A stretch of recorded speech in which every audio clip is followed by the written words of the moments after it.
हमने पोषण के बारे में जाना था।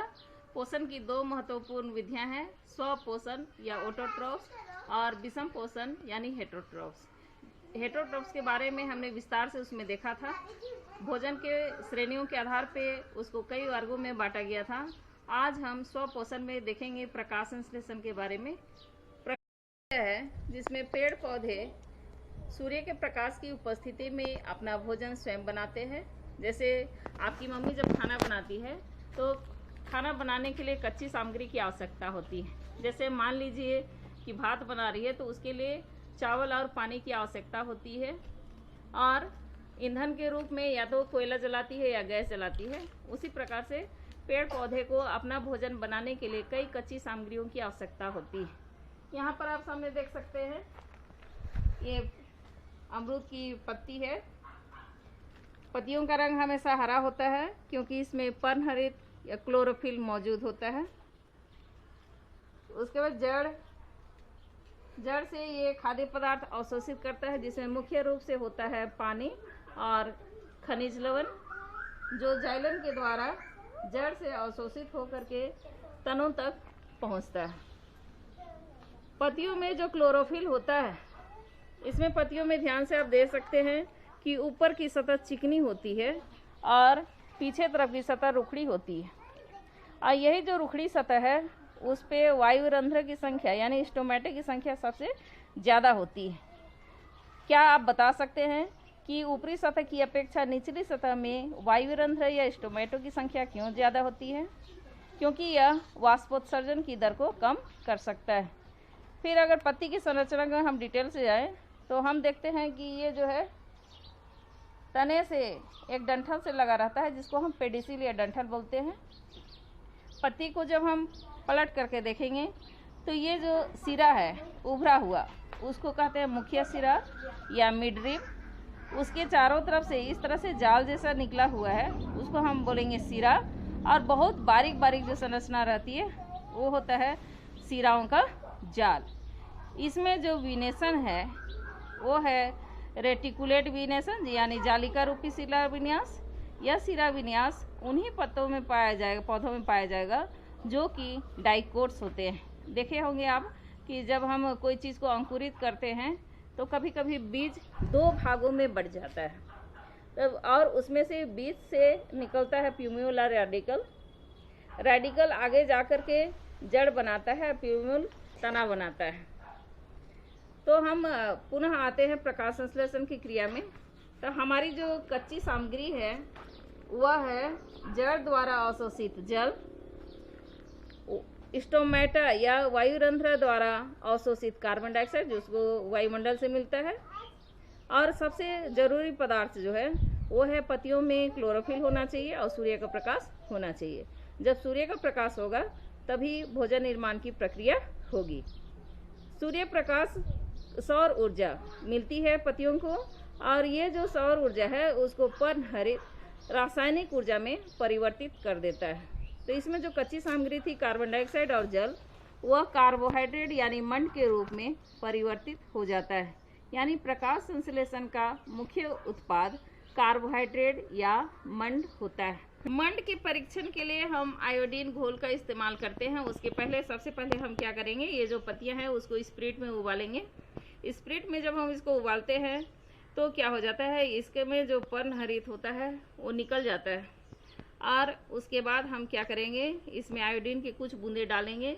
तो जहाँ पर मंड का निर्माण हुआ रहेगा वह भाग नीला काला हो जाता है।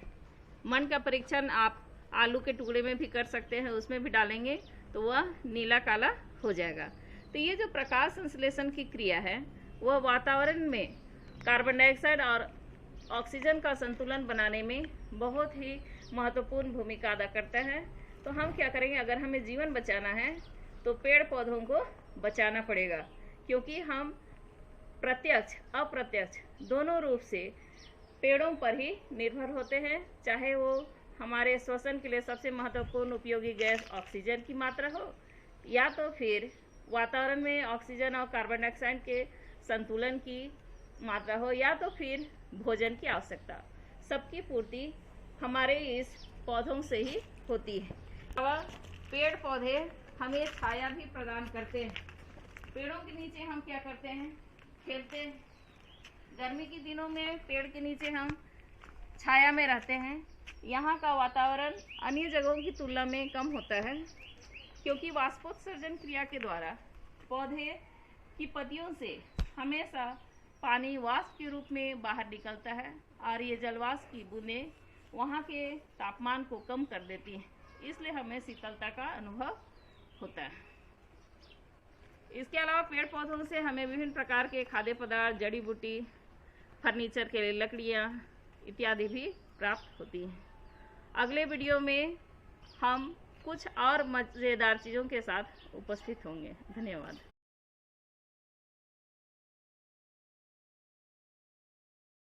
संश्लेषण के बारे में देखा तो उसमें मुख्य तौर से हमने देखा कि पत्तियों को भोजन उत्पाद का कारखाना या खाद्य फैक्ट्री कहा जाता है। यहाँ पर पत्तियों में क्लोरोप्लास्ट में पाई जाने वाली क्लोरोफिल वर्णक आप देख सकते हैं। यहाँ पे जो छिद्र दिख रहा है वह है वायुरंध्र। यहाँ प्रकाश संश्लेषण का समीकरण है 6CO2 + 12H2O। प्रकाश संश्लेषण के लिए आवश्यक तत्व है सूर्य प्रकाश और क्लोरोफिल। बनता है प्रकाश संश्लेषण के बाद C6H12O6 यानी कार्बोहाइड्रेट या मंड। उसके साथ ही उप उत्पाद के रूप में ऑक्सीजन रिलीज होता है 6 मॉलिक्यूल और वाटर के 6 मॉलिक्यूल। यानी जो वाष्पीकरण के बाद में जलवाष्प की बूंदें निकलती हैं वह प्रकाश संश्लेषण की क्रिया के द्वारा ही उत्पन्न होती है। यहाँ पर हम देख रहे हैं पौधे के लिए सौर ऊर्जा पौधे उसको रासायनिक ऊर्जा में परिवर्तित कर देते हैं और रासायनिक पदार्थ हुआ शर्करा, जिसे हम भोजन के रूप में इस्तेमाल करते हैं। यहाँ देख सकते हैं स्टोमेटा या रंध्र। इसमें गाढ़ कोशिकाएं होती हैं जो काफ़ी स्पंजी होती हैं। जब उसमें पानी का डेंसिटी ज़्यादा हो जाता है तो वो दबाव डालती है और ये रंध्र खुल जाता है, और जैसे ही रंध्र खुलता है एक्स्ट्रा पानी इसमें से जलवाष्प के रूप में बाहर निकल जाता है और उसी समय कार्बन डाइऑक्साइड इसमें प्रवेश करता है और प्रकाश संश्लेषण की क्रिया होती है। जो ऑक्सीजन बनता है वो भी इसे बाहर हो जाता है। और हमने देखा कि पर्यावरण में संतुलन बनाने के लिए पौधे अपना महत्वपूर्ण भूमिका अदा करते हैं। तो आप सभी अपने अपने जन्मदिन में ज़रूर एक एक पौधे लगाएं, इससे हमारा पर्यावरण संतुलित रहेगा। कभी कभी बच्चों में जिज्ञासा होती है कि ये जो क्रोटन की पत्तियां हैं जिसमें हरा के अलावा भूरा रंग होता है, लाल रंग होता है, पीला होता है, क्या उसमें भी प्रकाश संश्लेषण की क्रिया होती है? तो हम ये बताना यहाँ ज़रूरी समझते हैं कि इन पत्तियों में भी प्रकाश संश्लेषण की क्रिया होती है, क्योंकि इसमें भी क्लोरोफिल पाया जाता है। हालांकि दूसरे वर्णक के द्वारा हरा रंग ढक जाता है। नदियों में आप देखते हैं सेवार, तालाब में भी काफ़ी मात्रा में पाया जाता है सेवार का रंग हरा होता है, जिसको साइंस की भाषा में अलगी या शैवाल कहते हैं। ये भी स्वपोषी होते हैं क्योंकि इनमें भी प्रकाश संश्लेषण की क्रिया होती है। इसके अलावा कुछ पौधे ऐसे हैं जो कि परजीवी होते हैं। यहाँ अमर बेल, जिसको आकाश बेल भी कहते हैं, यह पुटूस या सिंदवार जैसी झाड़ियों के ऊपर में उग जाता है। उगने के बाद में क्या करता है, इसमें जो छोटी छोटी जड़ें होती है सब जगह से निकलता है हुक जैसा, और जिस पौधे में पाया जाता है वहाँ अपना जड़ को घुसा लेता है और वहाँ से उसके घुले हुए भोजन को अवशोषित कर लेता है। तो जिस पेड़ में या पौधे में होता है वो मर जाता है, लेकिन ये विकसित होते चला जाता है। आगे है, इसमें हम देख रहे हैं रेफ्लेसिया, जो कि जड़ परजीवी है। यह भी दूसरे से अपना भोजन ग्रहण करता है। अगला है मृतजीवी पोषण, जिसको सैप्रोफिटिक न्यूट्रिशन कहते हैं। तो इसमें पौधे क्या करते हैं, कोई भी मरा हुआ चीज़ या विघटित खाद्य पदार्थ है, जो खाद्य पदार्थ सड़ रहा है, उससे अपना भोजन प्राप्त करते हैं। जैसे मान लो बासी ब्रेड रख दिया, उसमें इस तरह से फफूंद उग जाता है, तो ये फफूंद क्या करता है, इसी ब्रेड से अपना भोजन ग्रहण करता है। बरसात के दिनों में देखा होगा खुखड़ी या पुटका या मशरूम, वो भी काफ़ी मात्रा में उगता है। मशरूम हम खाने में भी प्रयोग करते हैं। ये है घटपर्णी या पिचर प्लांट। ये कीटभक्षी पौधा है। ये जो कीटभक्षी पौधा है इसमें अपनी नाइट्रोजन की पूर्ति करने के लिए ये कीटों को खाता है। ये वैसे जगहों में उगते हैं जहाँ पर नाइट्रोजन की कमी होती है। तो कीटभक्षी पौधों में भी प्रकाश संश्लेषण की क्रिया होती है। इसके अलावा कीटभक्षी में है वीनस फ्लाई ट्रैप, ड्रोसेरा और ब्लैडरवर्ट, जिसका हमने जिक्र पहले भी किया था। फिर है लाइकेन में सहजीवी संबंध, शैवाल और मृतजीवी कवक के बीच में सहजीवी संबंध होता है। शैवाल खाना बनाने का काम करता है, तो उसको भोजन मुहैया कराता है और कवक नमी प्रदान करता है। कुछ दलहनी पौधे की जड़ें हैं, जैसे मटर हो गया, चना हो गया, उसकी जड़ों में आप देखेंगे इस तरह से गांठें होती हैं। तो इन गांठों में राइजोबियम नाम का जीवाणु होता है।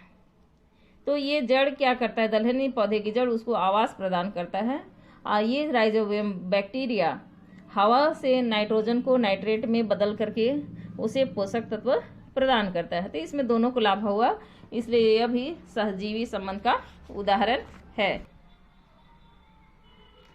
अभी हमने सीखा कि सभी जीवों को खाद्य की आवश्यकता ऊर्जा प्राप्ति के लिए होती है। हरे पौधे प्रकाश संश्लेषण द्वारा अपना भोजन स्वयं बनाते हैं, इसलिए इन्हें स्वपोषी कहते हैं। प्रकाश संश्लेषण के लिए क्लोरोफिल एवं सूर्य का प्रकाश अनिवार्य रूप से आवश्यक है। प्रकाश संश्लेषण में ऑक्सीजन का उत्पादन होता है। इस ऑक्सीजन का उपयोग सभी जीवों द्वारा उनकी उत्तरजीविता के लिए किया जाता है।